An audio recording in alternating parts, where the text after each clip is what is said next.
तो कैसे हैं सब लोग। आज एग्जाम स्पेसिफिक एनसीईआरटी में हम बात करने जा रहे हैं about the Mauryan empire.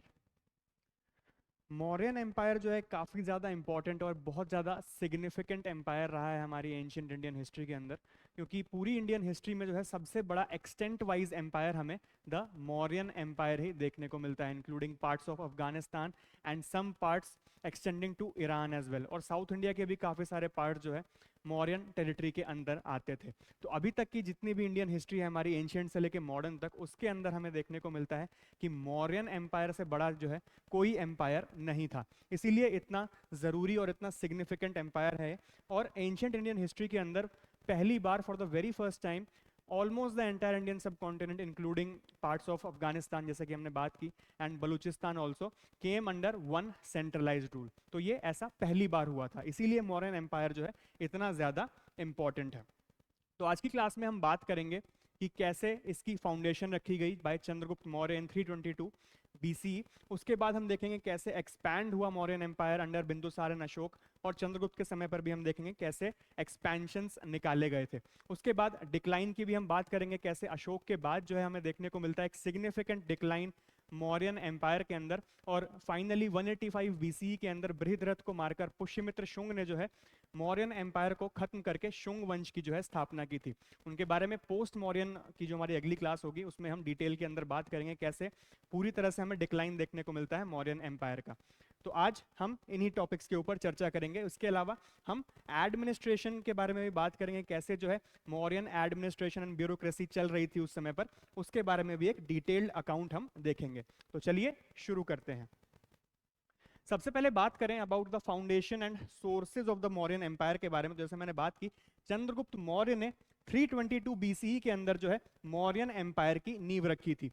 Chandragupta Maurya in 322 BCE after defeating the Nand dynasty and the ruler was Dhanananda. इनके बारे में जो है हम पिछली क्लास के अंदर बात कर चुके हैं द प्री मौर्यन डायनेस्टीज के अंदर, कि महापद्मानंद जो थे पहले रूलर नंद डायनेस्टी के अंदर, उन्होंने जो है बहुत सारे एरियाज कैप्चर किए थे नॉर्थ इंडिया के। बट उनके बाद जो रूलर आए धनानंद, वो जो है इतने ज्यादा केपेबल थे नहीं, टायरेंट रूलर थे वो। तो उस वजह से लोगों में भी जो है उनके खिलाफ काफी ज्यादा आक्रोश था, और उसी का फायदा उठाते हुए Chandragupta Maurya with the help and mentorship of Chanakya, उन्होंने जो है ओवरथ्रो किया नंद डायनेस्टी के धनानंद को, और मौर्य साम्राज्य की जो है वो नींव रखी थी। कैपिटल की बात करें तो पाटलिपुत्र देखने को मिलती है हमें मॉडर्न डे पटना के अंदर बिहार में। हरियांग डायनेस्टी के बाद से ही हमें देखने को मिलता है कि पाटलिपुत्र की तरफ जो है कैपिटल को शिफ्ट कर दिया गया था। उससे पहले हमें देखने को मिलता है राजगीर, खासकर during the time of Bimbisara and Ajatashatru, Rajgir जो है वो कैपिटल थी मगध साम्राज्य की। बट आगे जाकर पाटलिपुत्र हमें देखने को मिलता है from the time of Udayin of Haryanka dynasty. इसके बाद सोर्सेज ऑफ इंफॉर्मेशन की बात करें, क्या क्या सोर्सेज हमें देखने को मिलते हैं। सबसे पहला और सबसे इंपॉर्टेंट सोर्स जो है हमें देखने को मिलता है that is the Arthashastra by Chanakya, detailed treatise on polity economics and administration. Treatise का मतलब यहाँ पे होता है कोई भी रिटन वर्क या फिर बुक हम कह सकते हैं। तो अर्थशास्त्र जो है एक बुक है पॉलिटी इकोनॉमिक्स एंड एडमिनिस्ट्रेशन के ऊपर। इतनी ज्यादा इंपॉर्टेंट एक बुक है कि हमारी आज की भी जो पॉलिटिक्स है एंड इकोनॉमिक्स, वो भी जो है काफी हद तक यहाँ पे हमें इन्फ्लुएंस दिखाई देती है चाणक्य की अर्थशास्त्र से। इसके बाद हमें इंडिका देखने को मिलती है बाय मेगास्थनीज। मेगास्थनीज जो है एक ट्रैवलर थे, ग्रीक ट्रैवलर, जो कि चंद्रगुप्त मौर्य के कोर्ट में आए थे आफ्टर 305 बीसी, जब सेल्यूकस द फर्स्ट निकेटर की हार हुई थी चंद्रगुप्त मौर्य के खिलाफ बैटल में। उसके बाद जो है मौर्यन एम्पायर को एक्सप्लोर करने के लिए मेगास्थनीज आए थे, बिकॉज उस युद्ध के बाद जो है एक पीस ट्रीटी हो गई थी Chandragupta Maurya and Seleucus the first Nicator की। बात करेंगे थोड़ा डिटेल में इस वॉर के बारे में कुछ देर के अंदर। तो ये जब आए थे तो इन्होंने एक किताब लिखी इंडिका नाम की, जिसके अंदर पूरी मौर्यन एडमिनिस्ट्रेशन ब्यूरोक्रेसी, उनके लोगों के बारे में, उनके राजा तो उस समय पर चंद्रगुप्त मौर्य ही थे, तो उनके बारे में भी जो है उन्होंने एक डिटेल्ड अकाउंट लिखा है, Greek ambassadors account of the Mauryan society and polity. इसके बाद एक और बहुत बड़ा हमें एविडेंस दिखता है that is the addicts of Ashok, rock and pillar inscriptions. Total अगर हम बात करें तो मेजर एडिक्ट्स की बात करें अशोक की, तो 14 हमें रॉक एडिक्ट्स देखने को मिलते हैं, 7 पिलर इंस्क्रिप्शंस और एडिक्ट्स हमें देखने को मिलते हैं अशोक की तरफ से। Important for understanding Dhamma administration and Buddhism. Ashok के धम्म के बारे में कुछ देर के अंदर हम बात करेंगे, कैसे कलिंग के युद्ध के बाद जो है अशोक में एक बहुत मेजर ट्रांसफॉर्मेशन आया था और आगे जाकर उन्होंने जो है नॉन वायलेंस एंड बुद्धिज्म जो है वो अपना लिया था after the war of Kalinga. बात करेंगे उसके बारे में डिटेल के अंदर अशोक वाले सेक्शन में। फिलहाल यहाँ पे देखते हैं आगे, हमें पुराण एंड बुद्धिस्ट महावंशाज में भी देखने को मिलता है एंड जैन लिटरेचर में भी मौर्यन एम्पायर का मेंशन एंड रेफरेंस। ऐसा क्यों? बिकॉज जैन धर्म के अंदर जो है हमें देखने को मिलता है चंद्रगुप्त मौर्य ने जो है अपने अंतिम समय पर जैनिज्म जो है वो अपनाया था, और अशोक के बारे में तो हम सबको ही पता है कि 261 बीसीई में कलिंग के युद्ध के बाद उन्होंने बुद्धिज्म जो है वो अपना लिया था। इसीलिए इन दोनों ही हमारे धर्मों की किताबों में, जैनिज्म एंड बुद्धिज्म, इनके अंदर हमें देखने को मिलता है मौर्यन एम्पायर का रेफरेंस एंड उनके बारे में काफी सारी चीजें। तो ये जो है हमें कुछ सोर्सेज ऑफ इंफॉर्मेशन देखने को मिलती हैं अबाउट द मौर्यन एम्पायर।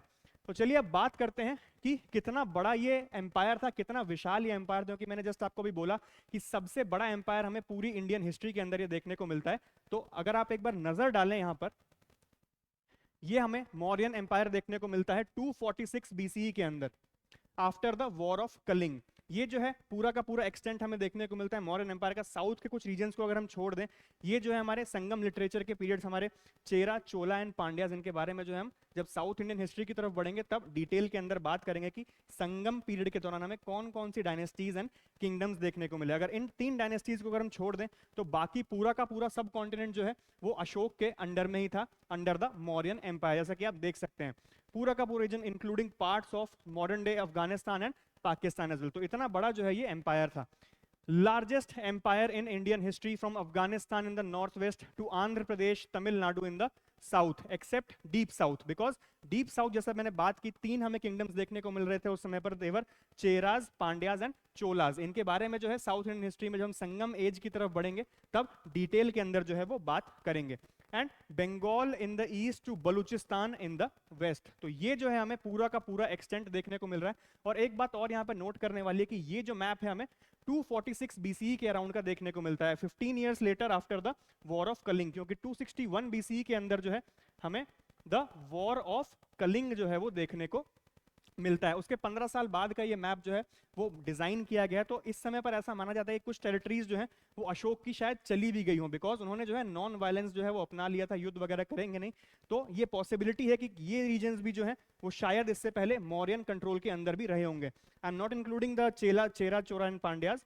इसके ऊपर का जो रीजन थोड़ा छोटा छूटा हुआ है उसके बारे में जो है मैं बात कर रहा हूँ। तो इन 15 सालों में ऐसा हो सकता है कि वो रीजन्स जो है क्या पता इंडिपेंडेंट हो गए हो या फिर और भी कोई रीजन हो सकता है। तो इतना बड़ा जो है हमें एक्सटेंट देखने को मिलता है in short of the Mauryan empire. चलिए अब हमने बात कर लिया कि फाउंडेशन कैसे हुई इस मौर्यन एम्पायर की, कितना बड़ा इनका एक्सटेंट था इनके पीक पर। अब बात करते हैं कि हमें कौन कौन से रूलर्स जो हैं वो देखने को मिले।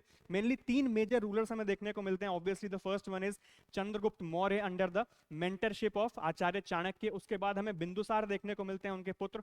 उसके बाद अशोक द ग्रेट हमें देखने को मिलते हैं, जिनके टाइम पर सबसे बड़ा एक्सटेंट जो है वो मौर्यन एम्पायर का था, पीक पे थी मौर्यन एम्पायर उस समय पर। बट अशोक की मृत्यु के बाद जो हमें एक बहुत बड़ा ड्रास्टिक डिक्लाइन जो है वो देखने को मिलता है मौर्यन एम्पायर का, उसके बारे में भी हम बात करेंगे। मेजरली इन 3 रूलर्स के बारे में हम बात करेंगे। लेटर मौर्याज का जो है नाम मेंशन्ड है, बट इतने बड़े उनके कुछ काम है नहीं कि बहुत ज्यादा डिटेल्ड अकाउंट में हम जाएं। फिलहाल यहां पे आगे देखते हैं चंद्रगुप्त मौर्य के बारे में। Chandragupta Maurya who ruled from 322 to 297 BCE, born in a humble background, possibly a क्षत्रिय और वैश्य। इनके जो है रूट्स हमें पूरी अच्छी तरह से पता नहीं, पॉसिबली या तो ये क्षत्रिय हो सकते हैं या फिर वैश्य ये हो सकते हैं। इनको जो है आचार्य चाणक्य ने जो है ढूंढ के राजा बना दिया था अपनी मेंटोरशिप के अंदर, बिकॉज उस समय पर ये काफी हम्बल बैकग्राउंड, जैसे कि यहाँ पे लिखा भी हुआ है, born in a very humble background. तो हमें देखने को मिलता है किसी राजवंश से ताल्लुकात नहीं रखते थे चंद्रगुप्त मौर्य, बट उनको ट्रेनिंग ऐसी मिली चाणक्य के द्वारा कि वो जो है एक राज्य स्थापित करने में और उसको चलाने में जो है वो सफल हो पाए थे। Mentored by Chanakya, also known as Kautilya, the mastermind behind his rise. He defeated Dhananand of the Nand dynasty and took advantage of the power vacuum post Alexander's death. अब इसका मतलब यहाँ पे क्या हुआ? अब यहाँ पे अगर हम देखें, अगर हम नंद वंश के साथ जो युद्ध हुआ था चंद्रगुप्त मौर्य का, उनको डीथ्रोन करने का जो वॉर था, तो शुरुआत के अंदर जब इनिशियल रिवोल्ट हमें देखने को मिलता है चंद्रगुप्त मौर्य का, उस समय पर उन्हें जीत जो है वो प्राप्त होती नहीं है, बिकॉज नंद एम्पायर जो है बहुत ज्यादा बड़ा था, हमने इससे पहले जब बात की थी नंद एम्पायर के बारे में तो अलेक्जेंडर की आर्मी भी जो है वो डर गई थी, बिकॉज इतनी ज्यादा विशाल सेना थी नंद एम्पायर के पास। तो शुरुआत के अंदर चंद्रगुप्त का जीतना वैसे भी हमें पॉसिबल दिखता नहीं है। तो उसके बाद क्या हुआ, यहाँ पे हमें देखने को मिलता है जो अलेक्जेंडर ने रीजन्स कैप्चर किए थे जब वो इंडिया आए थे, इससे पहले हमने बात की थी 327 बीसीई के अंदर, तो नॉर्थ वेस्ट और गांधार का जो हमें रीजन देखने को मिलता है वो अलेक्जेंडर के कंट्रोल में था। बट अलेक्जेंडर ने जाते वक्त जो है यहाँ पे अपने गवर्नर्स या फिर सतर्प्स को जो है वो बिठा दिया था कि आप जो है यहाँ पे रूल करें, बट वो सतर्प्स जो है इतने ज्यादा केपेबल थे नहीं।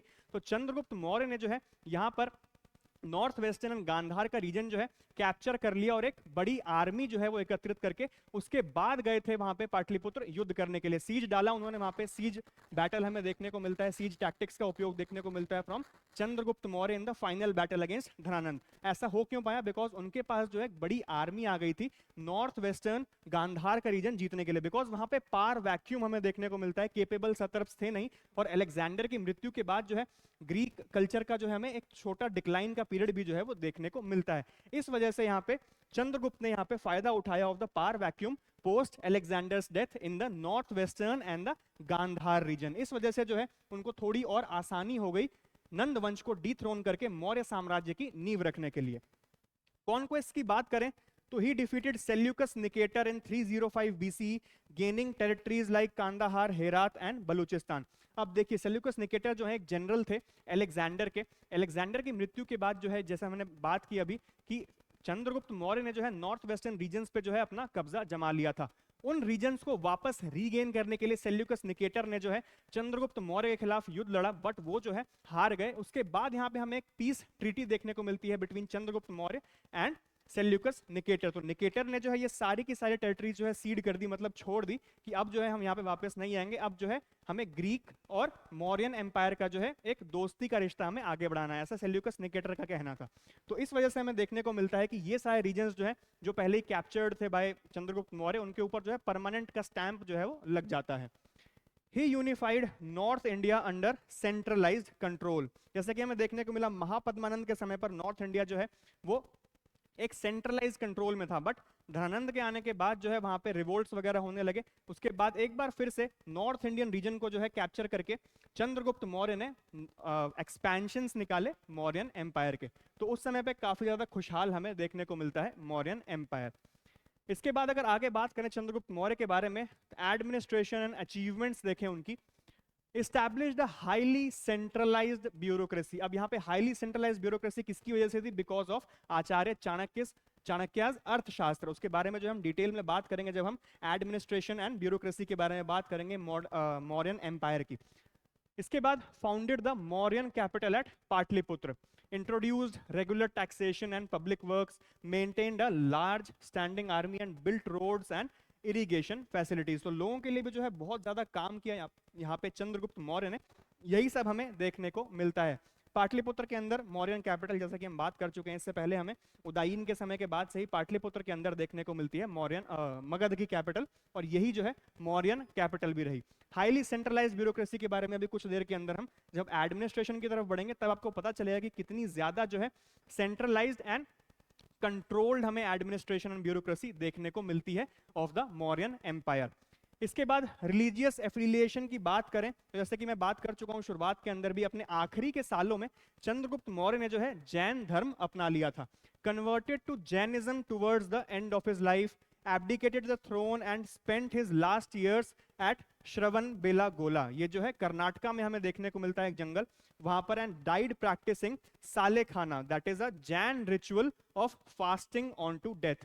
जैनों के अंदर ये होता है कि जब अंतिम समय निकट आ जाता है तो लोग जो है खाना पीना छोड़ देते हैं और उसके बाद देह त्याग करते हैं। चंद्रगुप्त मौर्य का भी हमें यही देखने को मिलता है, अपने अंतिम समय पे जो है उन्होंने खाना पीना छोड़ दिया, जिसकी वजह से उनकी हमें मृत्यु देखने को मिलती है। तो ये जो है हमें एक डिटेल्ड अकाउंट देखने को मिलता है about Chandragupta Maurya and his rule. लोगों के लिए भी बहुत ज्यादा काम किए, बैटल लड़ा यहाँ पे सेल्यूकस निकेटर के खिलाफ और जीत भी प्राप्त की थी। इसके बाद जो हमें अगले रूलर देखने को मिलते हैं that is Bindusara. From 297 to 273 BC.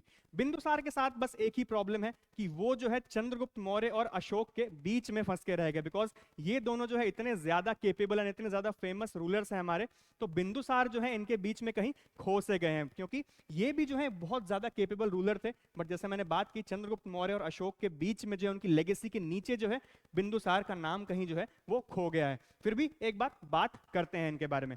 Political achievements की बात करें, expanded the empire southwards reportedly up to Karnataka. इन्होंने भी जो है एक्सपेंशंस निकाले और साउथ इंडिया का रीजन जो है पहली बार मौर्यन टेरिटरी में शामिल करने वाले बिंदुसार ही थे। Maintained peace and stability, suppressed revolts and consolidated gains of Chandragupta. यहाँ पे हमें देखने को मिलता है चंद्रगुप्त मौर्य के बाद जो है कई रीजन्स के अंदर हमें रिवोल्ट्स देखने को मिलते हैं, खासकर तक्षशिला एंड उज्जैन के अंदर। ये जो है सुशीम एंड अशोक को जो है वो भेजते हैं, अशोक के भाई हैं सुशीम, उन दोनों को सप्रेस करने के लिए भेजते हैं रिवोल्ट्स को, और वो दोनों सफल भी रहते हैं। कुछ कुछ रिवोल्ट्स तो होंगे ही, ऑब्वियस सी बात है।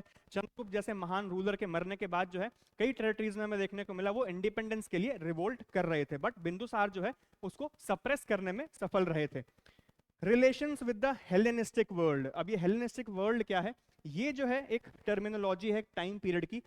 From the death of Alexander the great in 323 BCE to the establishment of the Roman Empire in the 1st century BCE, around 30 BCE के बीच का जो टाइम पीरियड है इसको हम हेलेनिस्टिक वर्ल्ड के नाम से जो है वो जानते हैं। हेलेनिस्टिक वर्ल्ड, इसके अंदर जो है हमें देखने को मिलता है ग्रीक इन्फ्लुएंस, खासकर मिडिल ईस्ट के रीजन में, सीरिया के रीजन में, मैकेडोनिया में तो ऑब्वियसली था ही, और इंडियन रीजन में भी जो ग्रीक इन्फ्लुएंस है वो जो है हम उसको हेलेनिस्टिक वर्ल्ड के नाम से जानते हैं, खासकर इस टाइम पीरियड के बीच में, from the death of Alexander to the establishment of the Roman empire in the 1st century BCE in around 30 BC। तो इसीलिए इसको जो है हेलेनिस्टिक वर्ल्ड कहा जाता है। इसके अंदर हमें इजिप्ट, सीरिया, मैकेडोनिया ऐसे देश जो हैं वो देखने को मिलते हैं। Maintained diplomatic ties with Egypt, Syria and Macedonia, and Deimachus was the Greek ambassador at the court of Bindusara. तो यहाँ पे हमें देखने को मिलता है विदेश के रिलेशंस भी काफी ज्यादा अच्छे थे बिंदुसार के। इसके बाद आगे अगर हम बात करें रिलीजियस एफिलिएशन की, इससे पहले हमने देखा था चंद्रगुप्त मौर्य ने जो है जैनिज्म अपनाया था। यहाँ पे हमें आजीविका सेक्ट के पैटर्न देखने को मिलते हैं बिंदुसार। अब ये आजीविका सेक्ट क्या है? It is a non theistic aesthetic order. इसका मतलब है आजीविका के अंदर ये माना जाता है नियति ही सब कुछ है, मतलब जो आपके नसीब में लिखा है उसको आप चेंज नहीं कर सकते, उसका ही फॉलोएंस हमें यहाँ पे देखने को मिलता है कि नियति ही सब कुछ कराती है, सब कुछ पहले से लिखा हुआ है, ऐसा आजीविका सेक्ट के लोगों का मानना है। वो कर्म में विश्वास नहीं करते हैं कि कर्म कैसे भी हो, बट जो आपकी नियति में लिखा हुआ है वो ही आपको मिलके रहेगा, ऐसा आजीविका सेक्ट के लोगों का मानना होता है। इसके बाद according to Buddhist sources he opposed Buddhism during his reign. Buddhist text के अंदर ये लिखा हुआ है कि बिंदुसार जो है इतने बड़े कोई पेट्रन थे नहीं बुद्धिज्म के। Known in Greek accounts as Amitrochates, Amitraghata जो है इनका नाम था हिंदी में, इसको ग्रीक लोग जो है एमिट्रोचैट्स कहते थे। इससे पहले चंद्रगुप्त मौर्य का भी जो है हमें सैंड्रोकूटस नाम देखने को मिलता है ग्रीक लिटरेचर के अंदर। काफी अजीब अजीब से नाम ये लोग ग्रीक लोग जो है देते थे। हमने भी ऐसा किया है, जैसे अलेक्जेंडर को हम सिकंदर बोलते हैं, तो वैसे ही हमें यहाँ पे देखने को मिलता है सैंड्रोकूटस कहा जाता है चंद्रगुप्त मौर्य को, और एमिट्रोचैट्स कहा जाता है बिंदुसार को। वैसे अमृत घाट का मतलब होता है डिस्ट्रॉयर ऑफ द एनिमीज। जिस इंसान को इतना बड़ा जो है उपाधि दी गई है डिस्ट्रॉयर ऑफ द एनिमीज, उनकी लेगेसी जो है कहीं ना कहीं दब के रह गई है अशोक और चंद्रगुप्त के बीच में। He's been sandwiched between those two legacies। तो ये हमें देखने को मिलता है बिंदुसार के बारे में। एडमिनिस्ट्रेशन की बात करें तो काफी पीसफुल समय था यहाँ पे ये मौर्यन एम्पायर का। Continued policies of centralization and state control, administrative continuity from Chandragupta era. Chandragupta के ही कदमों पे जो है चले बिंदुसार, और आगे जाकर इन्होंने काफी ज्यादा पीस जो है वो स्थापित की मौर्यन एम्पायर में। चंद्रगुप्त मौर्य और चाणक्य के ही पद चिन्हों पे चलने वाले बिंदुसार ही थे। इसके बाद हमें देखने को मिलता है मौर्यन एम्पायर का peak under Ashoka the great, from 268 to 262 BC। सबसे लंबे चलने वाले रूलर थे अशोक हमारे। अर्ली लाइफ एंड एक्सेशन की बात करें तो he was son of Bindusara and mother was likely Subhadrangi और धर्मा। इनकी माँ का नाम जो है सुभद्रांगी या धर्मा, दोनों जो है एक ही व्यक्ति के नाम है। बिंदुसार के बेटे थे Ashoka. He was the governor of Ujjain and Takshashila before ascending to the throne. इससे पहले मैंने बात की जब वहां पे रिवोल्ट्स भी हुए थे तो अशोक ही जो है वहां के गवर्नर थे। वहां पे ऐसा था उस समय पर प्रोविंसेस के अंदर, जो हमारे 4 मेन प्रोविंसेस थे, हम बात करेंगे अभी उनके बारे में एडमिनिस्ट्रेशन जब हम देखेंगे मौर्यन एम्पायर की, तो जब भी वहां पे कोई रिवोल्ट वगैरह होता था या फिर उससे पहले भी as a governor, as a provincial officer जो है अगले आने वाले जो युवराज है या फिर राजकुमारों को भेजा जाता था वहां पे रूल करने के लिए। तो he was the governor of the provinces of Ujjain and Takshashila before ascending to the throne. He came to power after a 4-year long struggle post बिंदुसार's death। 4 सालों तक जो है बिंदुसार के बेटों के बीच में युद्ध चलता रहा कि अगला राजा कौन बनेगा। और उस समय पे अशोक ने जो है सबको हराकर, और कई टेक्स्ट में तो ये लिखा है कि सबको मारकर जो है थ्रोन को वो किया था, मतलब थ्रोन पे वो गए थे, एक्सीड किया था थ्रोन की तरफ। तो ये हमें देखने को मिलता है अशोक की तरफ से। उस समय पर अशोक का जो नाम है वो चंड अशोक हमें देखने को मिलता है, because he was a very ruthless and powerful ruler during his early years, specially before the Kalinga war. उससे पहले हमें देखने को मिलता है कलिंग वॉर से पहले अशोक जो है बहुत ज्यादा रूथलेस थे, बहुत ज्यादा क्रूर राजा हम कह सकते हैं, कि बहुत ज्यादा ब्रुटैलिटी एनिमीज के खिलाफ हमें देखने को मिलती है उनकी तरफ से। इसके बाद जो उनकी लाइफ चेंजिंग इवेंट हमें देखने को मिलती है, that is the Kalinga war in 261 BC. इससे पहले भी युद्ध जरूर लड़े अशोक ने, ऐसा नहीं है कि कलिंग वॉर से पहले युद्ध ही नहीं लड़े, तभी उनका नाम चंड अशोक कैसे पड़ा। तो कलिंग के युद्ध में क्या हुआ, जब वो कलिंग जीतने निकले थे तो कलिंग के वॉर में इजीली जीत मिलनी थी, बिकॉज इतना बड़ा एम्पायर है यहाँ पे, छोटा सा रीजन हमें कलिंग का देखने को मिलता है। तो अशोक को ये लगा कि बहुत ही आसान विक्ट्री हमें मिलेगी, बट जब उन्होंने ये देखा कि नॉर्मल लोग और महिलाएं भी जो है उस युद्ध में आ गए, बिकॉज वो लोग जो है काफी ज्यादा पेट्रियट्स थे, कलिंग के लोग, वो चाहते नहीं थे कि कोई भी आके हम पे इन्वेड करे। तो वो लोग भी जो है जब सड़कों पर उतर आए लड़ने के लिए, वहां पे अशोक ने देखा कि उनका जो है हृदय परिवर्तन हमें वहां से देखने को मिलता है, कि यहाँ पे औरतें भी जो है वो लड़ने के लिए आ गए। और जब उन्होंने लाशें देखी वहां पे, हमें देखने को मिलता है वो जो है जिस नदी के पास, दया नदी के पास जो है युद्ध हुआ था, ये पूरी की पूरी नदी जो है खून से लाल हो गई थी। तो हमें ये देखने को मिलता है कि वहां से अशोक का जो है हृदय परिवर्तन हुआ कि मैं जो है इतने ज्यादा युद्ध कर क्यों रहा हूं, और इतनी ज्यादा जो है मैंने हिंसा मचाई क्यों है, सिर्फ एक राज्य पाने के लिए, तो ये मुझे अब नहीं चाहिए। तो उसके बाद से जो है 261 बीसी के बाद से हमें देखने को मिलता है अशोक ने बुद्धिज्म अपनाकर जो है वायलेंस को पूरी तरह से त्याग दिया और नॉन वायलेंस की जो है वो शपथ ले ली थी। Fought the war to capture the region of Kalinga which is modern day Orissa. Massive loss of life, over 1 lakh deaths led to his conversion to Buddhism, जैसे कि मैंने अभी बात की। Transform from a warrior king to a Dhamma king. अब यहां पे धम्म क्या है इसके बारे में अभी हम बात करेंगे। धम्म पॉलिसी के बारे में अगर बात करें हम अशोक की, तो promoted ethical conduct. Dhamma is nothing but a series or set of principles set by Ashoka which includes ahimsa, respect for elders, tolerance and animal welfare. Dhamma policy के अंदर जो हमें देखने को मिलता है एक सेट ऑफ प्रिंसिपल्स जिनको फॉलो करना होगा हर एक इंसान को, कि भाईचारा हमें देखने को मिले लोगों के बीच में, जो है अहिंसा हमें देखने को मिले, एल्डर्स के प्रति रिस्पेक्ट देखने को मिले, जानवरों के प्रति प्यार जो है वो देखने को मिले। ये सब अशोक ने जो है वो प्रमोट किया था अपने रेन के दौरान after the battle of Kalinga. Avoided ritualistic religion, focused on practical morality. Ritualistic religion जैसे कि हम देखते हैं हिंदू धर्म के अंदर, वैदिक कल्चर के अंदर हमने देखा था कि रिचुअल्स बहुत ज्यादा फॉलो होते थे, यज्ञ वगैरह होते थे, बहुत सारी चीजें होती थी, उनको जो है अशोक ने अब अवॉइड करना शुरू कर दिया और बुद्धिज्म के अंदर जो है वो आ गए, और नॉर्मली सिर्फ अहिंसा का फॉलोएंस वो हमें देखने को मिलता है और बुद्धिज्म का नॉर्मली फॉलोएंस देखने को मिलता है। He sent missionaries to Sri Lanka, Mahinda and Sanghamitra, जो कि इनके पुत्र और पुत्री थे, to South East Asia as well and Central Asia. Buddhism को जो है वो प्रमोट करने के लिए अपने बेटे और बेटी को अशोक ने जो है वो भेजा था।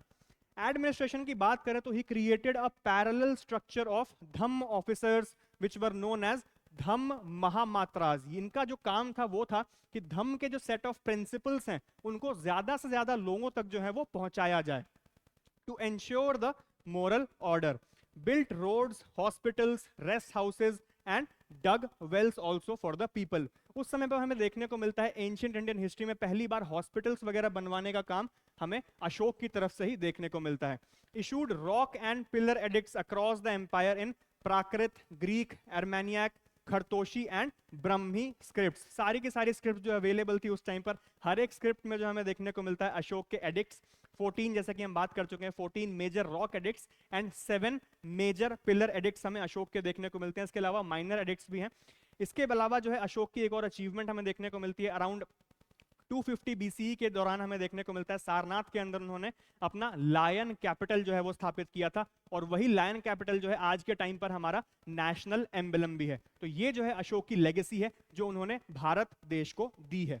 इसके बाद डेथ की बात करें तो 232 BCE के अराउंड जो है वो अशोक की डेथ हमें देखने को मिलती है, और अशोक की डेथ के साथ ही कोई अगला रूलर हमें इतना ज्यादा केपेबल देखने को मिलता ही नहीं है, तो इसी वजह से डिक्लाइन का दौर शुरू हो जाता है मौर्यन एम्पायर का।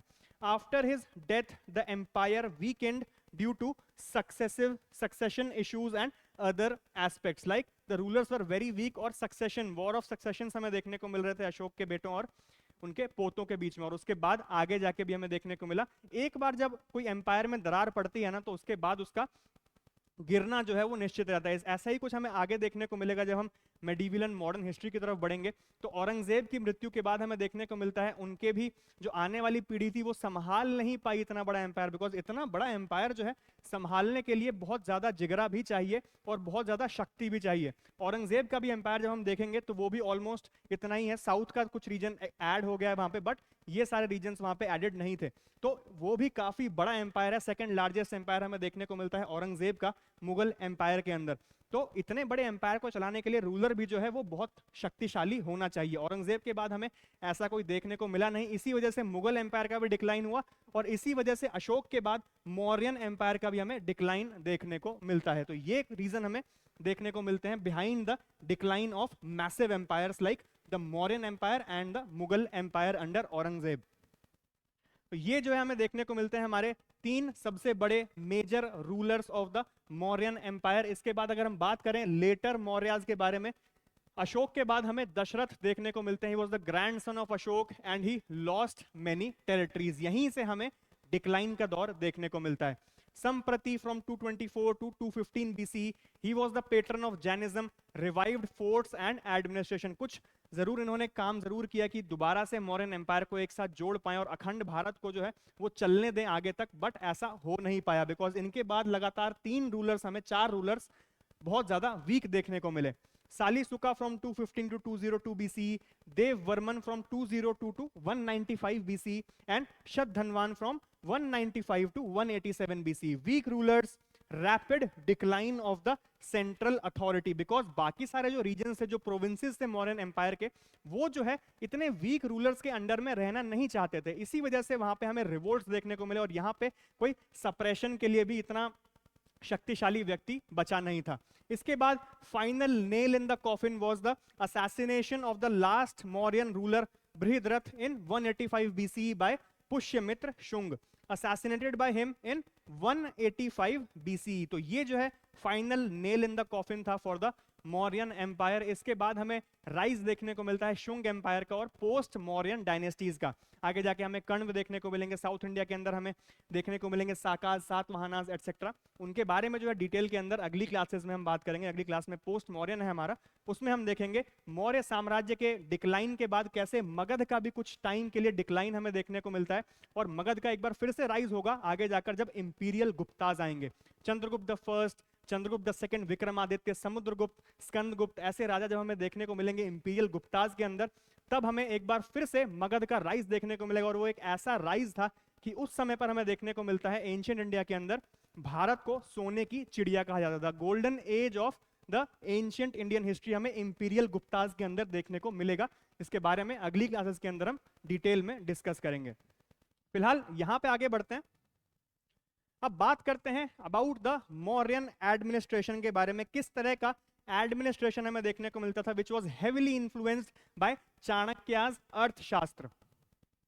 The Mauryan administration as described in Kautilya's Arthashastra and Megasthenes Indica was highly centralized and hierarchical with civil, military and economic branches। जैसे हमें मॉडर्न डे के अंदर देखने को मिलता है काफी हायरार्चिकल, मतलब एक के ऊपर एक जो है हमें ऑफिसर्स देखने को मिलते हैं, उसी तरह से यहाँ पे हमें देखने को मिलता है मौर्यन एम्पायर के अंदर भी। सेंट्रल एडमिनिस्ट्रेशन की बात करें तो सबसे ऊपर हमें किंग देखने को मिलते हैं with supreme authority in all the aspects. King के नीचे जो है हमें देखने को मिलते हैं द मंत्री परिषद, the council of ministers which is the advisory body. जैसा कि हमें मॉडर्न में देखने को मिलता है प्राइम मिनिस्टर के साथ बाकी के ministers like the defence minister, like the finance minister, उसी तरह से हमें यहाँ पे देखने को मिलता है council of ministers known as the Mantri Parishad. उनके नीचे हमें अमात्य देखने को मिलते हैं which were high ranked officials and executive administrators.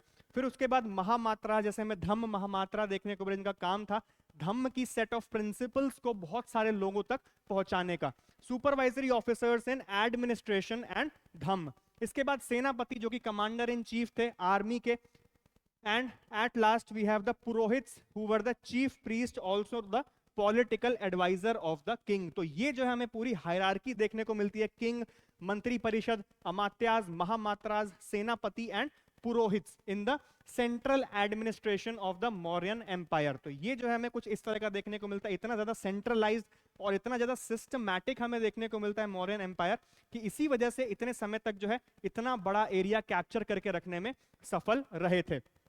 इसके बाद डिपार्टमेंट्स की बात करें, कौन कौन से डिपार्टमेंट्स हमें देखने को मिलते हैं, इनका सारा का सारा मेंशन हमें अर्थशास्त्र के अंदर भी देखने को मिलता है bye Acharya Chanakya.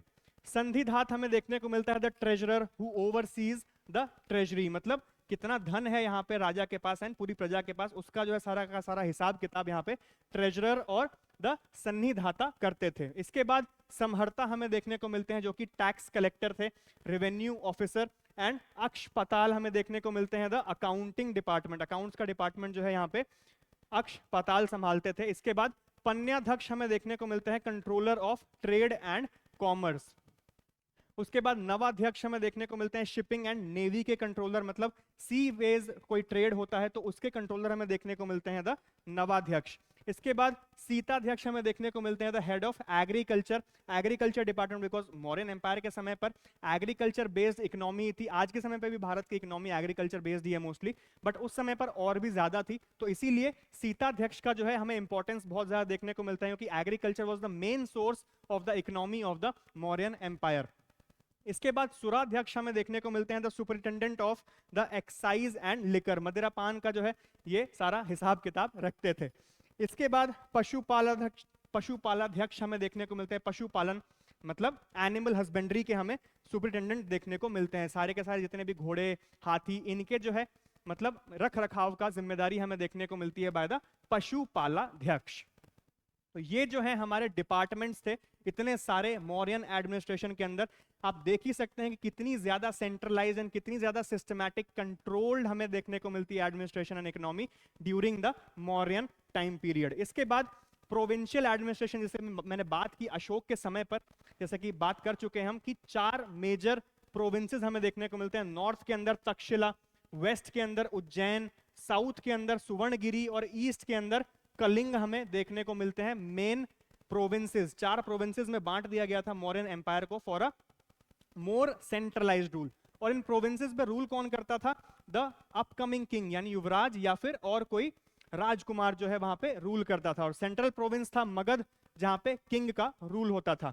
The empire was divided into 4 major provinces. Eastern consisted of Tosali, Orissa और Kalinga. Western was Ujjain in Madhya Pradesh, southern was the Suvarnagiri in Karnataka and central was the Pataliputra in Bihar, जो कि सेंट्रल ऑब्वियसली जहां पे मगध का किंग रहता है तो ऑब्वियस सी बात है वो ही जो है वो सेंट्रल प्रोविंस रहेगा।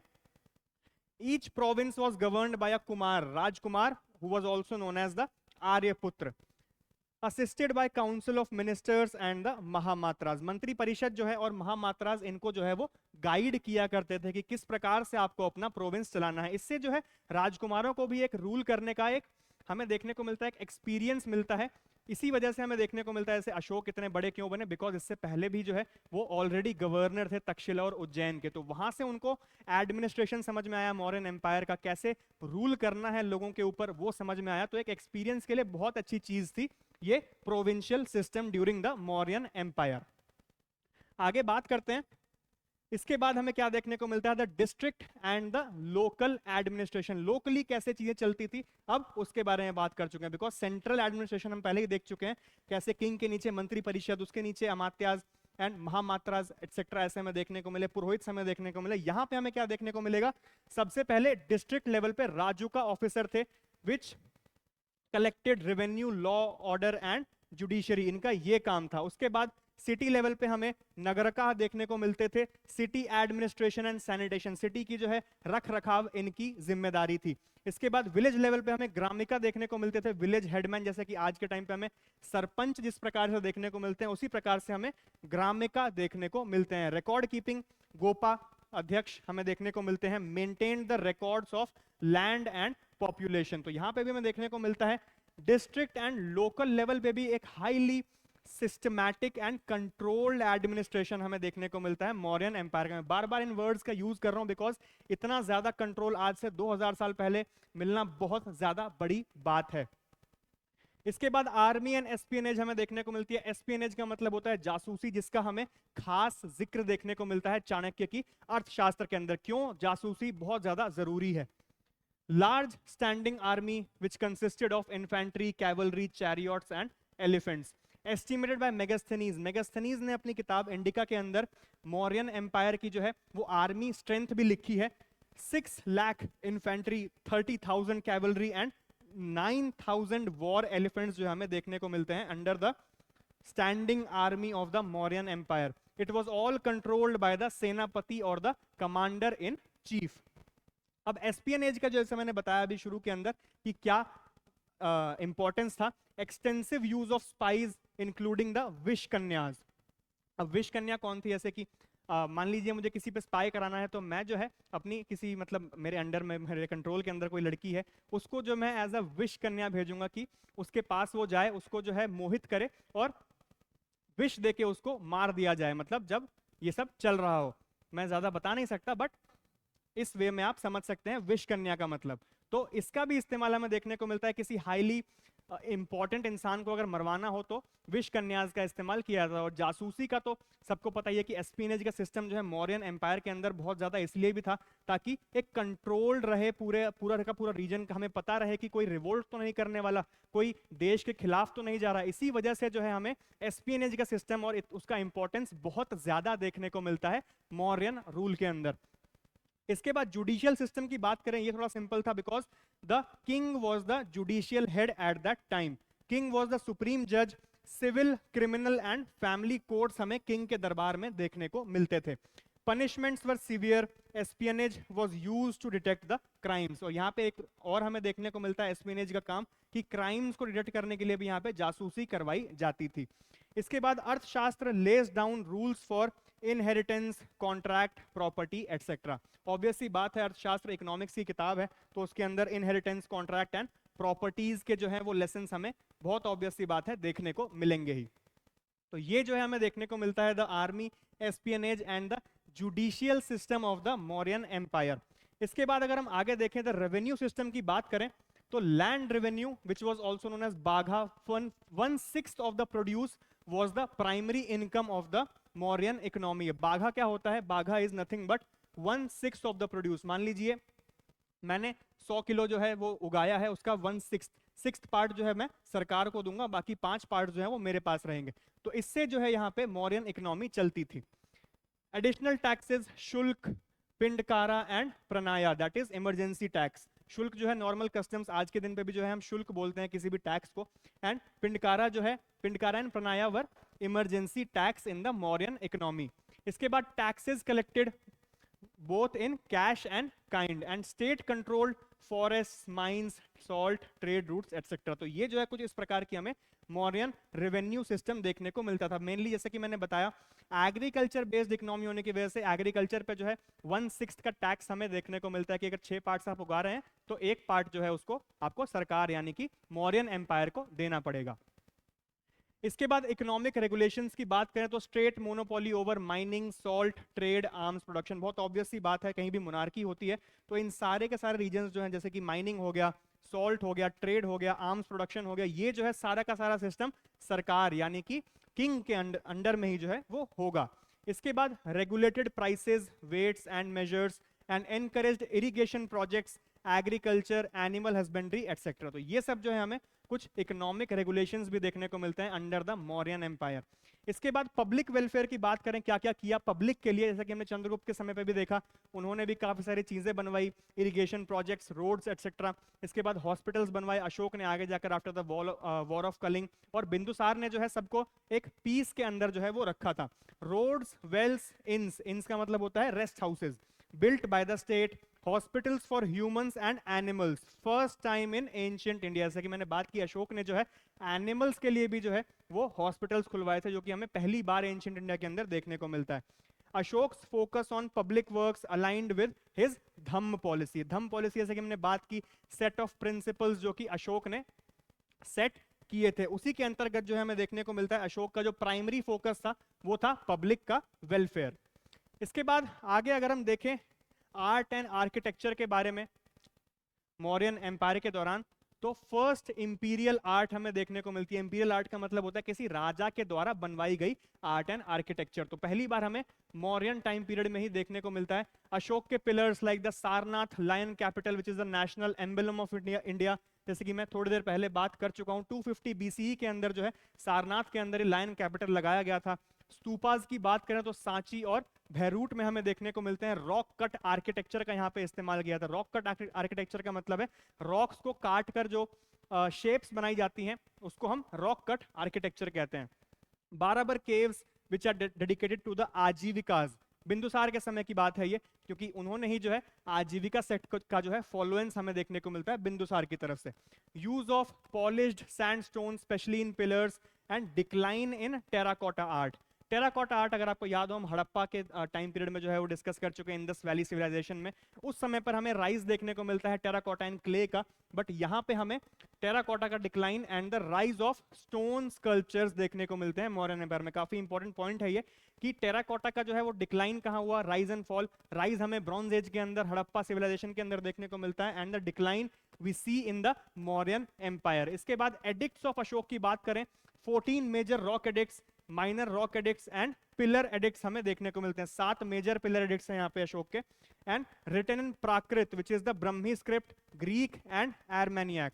खरतोशी में के अंदर भी हमें देखने को मिलते हैं खरतोशी स्क्रिप्ट जो है, जैसे कि हम जो नॉर्मली लिखते हैं, मैं अपना नाम लिखूंगा अगर तो मैं इस प्रकार से लिखूंगा left to right, but Kharosthi script के अंदर राइट टू लेफ्ट जो है वो लिखा जाता है, इसीलिए खरतोशी स्क्रिप्ट के अंदर भी हमें कुछ जो है अशोक के एडिक्ट्स देखने को मिलते हैं। इस तरह से अलग है खरतोशी स्क्रिप्ट, मेरा ये कहने का मतलब था।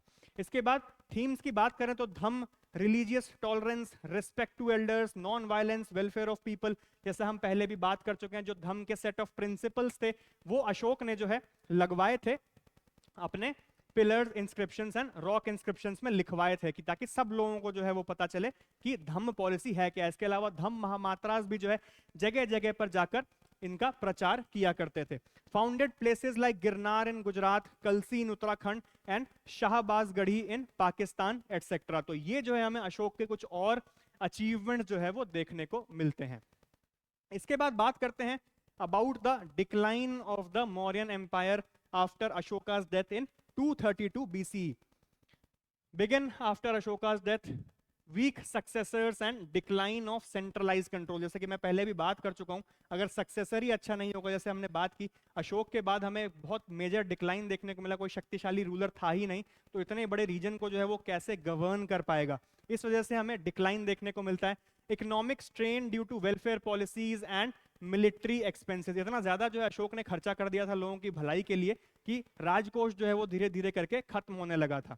ये भी एक रीजन हमें देखने को मिलता है मौर्यन एम्पायर के डिक्लाइन का। एक रीजन और है कि इनकी स्टैंडिंग आर्मी जो है वो भी धीरे धीरे करके कमजोर होने लगी because of Ashoka's policy of non violence. जो जिसका काम है अगर वो नहीं करेगा, वो वही काम नहीं करेगा, तो वो जो है कैसे आगे काम चल पाएगा। बिकॉज एक सोल्जर जो है उसका काम क्या है, लड़ाई करना। अब लड़ाई ही बंद हो जाएगी तो सोल्जर की जो है वो स्किल्स कैसे डेवलप होंगी आगे की। तो इस वजह से हमें एक डिक्लाइन देखने को मिलता है मौर्यन आर्मी के अंदर भी after Ashoka's promise of non violence in Buddhism.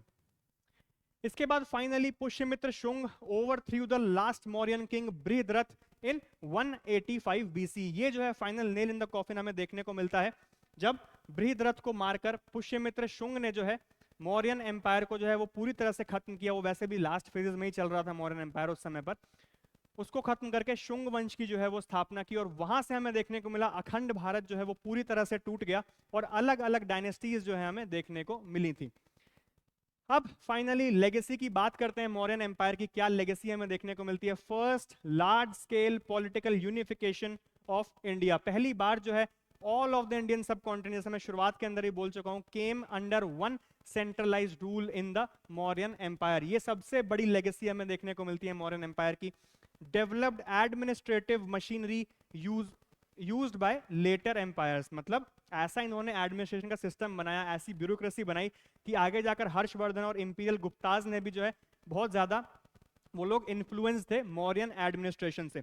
Ashoka's promotion of Buddhism had a global influence on the world, because Buddhism जो है आगे जाकर, जैसे हमने बात की, साउथ ईस्ट एशिया तक में भी जो है पहुंच गए थे। अशोक के patrons like Mahindra and Sanghamitra, उनके बेटा और बेटी, जो प्रचार करने के लिए निकले थे बुद्धिज्म का। तो हमें ग्लोबल इन्फ्लुएंस का जो है राइज देखने को मिलता है बुद्धिज्म का। And Mauryan model served as a template for the later rulers like the Guptas and the Harshavardhana. Harshavardhana dynasty and the imperial Gupta, जैसे कि मैंने बात की, इन्होंने भी जो है एज अ टेम्पलेट, मतलब as a influence, as a reference जो है वो मौर्यन एडमिनिस्ट्रेशन को लिया, और इसीलिए वो लोग भी जो है बहुत ज्यादा आगे जाके फेमस हुए और इंडिया को एक बार फिर से एक बहुत बढ़िया डायनेस्टी मिली in the form of imperial Guptas, जिनके बारे में आगे जाकर हम बात करेंगे। And the rule of Harshavardhana as well, बहुत ज्यादा उन्नति में था उस समय भारत का रीजन। तो आज की क्लास यहीं खत्म करते हैं। मौर्यन एम्पायर के बारे में हमने सब कुछ बात की, कैसे इसकी फाउंडेशन हुई, कैसे इसका एक्सपेंशन हुआ और कैसे इसका डिक्लाइन जो है हमें देखने को मिलता है। अब अगली क्लास में हम बात करेंगे about the post Mauryan dynasties की, कैसे अखंड भारत के टूटने के बाद हमें कौन कौन सी डायनेस्टीज जो है देखने को मिली। शुंग हमें देखने को मिले, कन्व हमें देखने को मिले, नीचे हमें सातवाहनास देखने को मिलेंगे, चेला चोरा पांड्यास जो हम संगम पीरियड में बात करेंगे जिनके बारे में, ये सब हमें देखने को मिलते हैं।